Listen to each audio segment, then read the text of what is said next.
बच्चे थे, स्टूडेंट थे, उनमें से कुछ ऐसे थे जो गालियाँ दे रहे थे और किस तरह की अभद्र बात कर रहे थे।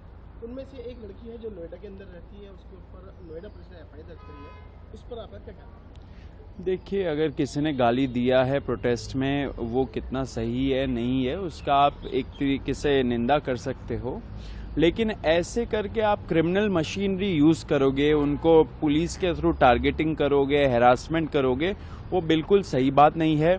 इस देश में गाली देना कब से क्रिमिनल ऑफेंस बन चुका है, मतलब कि रोज चलते फिरते लोग यहाँ पे गाली देते हैं। आपने बीजेपी एमपीज जो 50% लोकसभा में एमपीज बैठे हुए, उनके खिलाफ तो क्रिमिनल चार्जेस है एंड बहुत ही हीनस क्रिमिनल चार्जेस है, रेप, मर्डर, डेकॉइटी, ये सब चीजों का। तो उसपे तो आप कुछ नहीं कर रहे हो।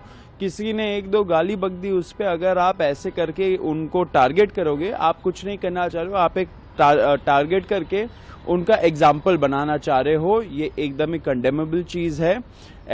मेरा फिर से अपील है सरकार से एंड उनके जो पुलिस मशीनरी है उनसे कि आप युवाओं को हैरास करना बंद करिए, युवाओं को इस तरीके से टारगेट करना बंद करिए एंड ये जो लड़की है उसको भी आप अकेले छोड़ दीजिए। ऐसे पुलिस का दुरुपयोग करना इन सारे ऐसे मामलों में ये बिल्कुल ही एक्सेप्टेबल नहीं है किसी के लिए भी। सौरभ जी, अगर इसमें मैं ये भी ऐड करना चाहता हूँ कि अगर किसी को बुरा लग रहा है एंड अगर उन्होंने कुछ बोला है प्रधानमंत्री के खिलाफ, तो प्रधानमंत्री जी के पास एक ऑप्शन है डेफेमेशन फाइल करने का, तो वो डेफेमेशन फाइल कर दीजिए। लेकिन आप पुलिस के थ्रू टारगेटिंग करा रहे हो, वो बहुत गलत बात है। युवाओं को आप टारगेट मत करिए, हैरास मत करिए, हमें एक्सेप्टेबल नहीं है। सुप्रीम कोर्ट के आदेश के बाद दिल्ली पुलिस ने अब सभी जो FIR केस जो कार्रवाई है वो चलाने के लिए मना किया है। जी देखिए जो कल दिल्ली गवर्नमेंट का नोटिफिकेशन निकला वो एक पॉजिटिव डेवलपमेंट है। बहुत स्ट्रगल के बाद हम लोग जीते, सारे युवाओं की जीत हुई है। धर्मेंद्र प्रधान का जो इस्तीफा था वो हमारा मेन डिमांड था एंड वो हम जीते। It's historic. एक तरह से हम देश के युवाओं ने इतिहास रच दिया।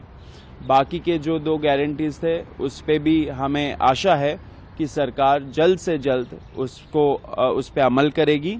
कॉम्पेंसेशन भी जल्द से जल्द आएगा और जो FIRs है वो भी विड्रॉ होंगे, उसके प्रोसेस भी शुरू हो जाएगा एंड होपफुली सुप्रीम कोर्ट में भी जब नेक्स्ट हियरिंग होगा तब सरकार सुप्रीम कोर्ट को अवगत कराएगी कि क्या जंतर मंतर का एग्रीमेंट था जुलाई 25 का। Saurabh ji, as a Indian citizen मैं वैसे आपसे पूछ जानना चाहूँ, जितनी जो वीडियो जो वायरल हो रही है उसके खिलाफ कई जो मतलब गवर्नमेंट को सपोर्ट नहीं करते, वो लोग भी उसके अगेंस्ट उसको अप्रोच कर रहे हैं, मतलब बेकार बता रहे हैं कि गलत चीज़ की उसमें।